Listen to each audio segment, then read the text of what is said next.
ಎಲ್ಲರೂ ದಯವಿಟ್ಟು ಕೂತ್ಕೊಂಡು ಕೇಳ್ರಿ. 8 ದಿವಸದಿಂದ ನಾವು ಯಾವುದೇ ಚಟುವಟಿಕೆ ಮಾಡಿದೀವಿ ಅಂದ್ರೆ ಅದು ರೈತ ಪರ ಚಟುವಟಿಕೆಯನ್ನೇ ನಾವು ಜಿಲ್ಲಾಡಳಿತದಿಂದ ಮಾಡಿದೀವಿ.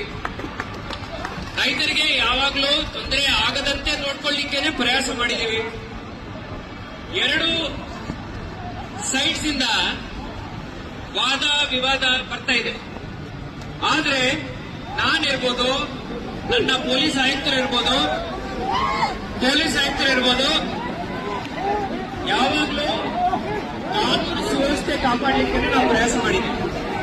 ನಂದು ಬರೀ ಒಂದೇ ಮನವಿ, ಕಾನೂನಾತ್ಮಕವಾಗಿ ತಮಗೆ ಏನೇನು ವಿಚಾರಗಳು ತಾವು ಪ್ರಸ್ತಾಪ ಮಾಡಿದಿರೋ ನಾನೀಗ ಆಫೀಸ್ಗೆ ಹೋಗಿ ಅದಕ್ಕೆ ಪರಿಹಾರವನ್ನು ಹುಡುಕ್ತೀನಿ.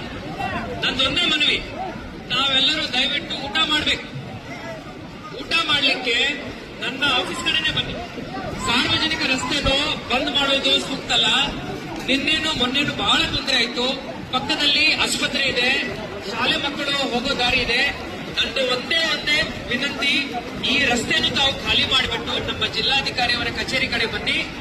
6 ಗಂಟೆ ಒಳಗಡೆ ನಾನು ತಮಗೆ ಒಂದು ಸೂಕ್ತ ಪರಿಹಾರವನ್ನು ನೀಡಲಿಕ್ಕೆ ಸಾಯಶಕ್ತಿ ಪ್ರಯಾಸ ಮಾಡ್ತೀನಿ.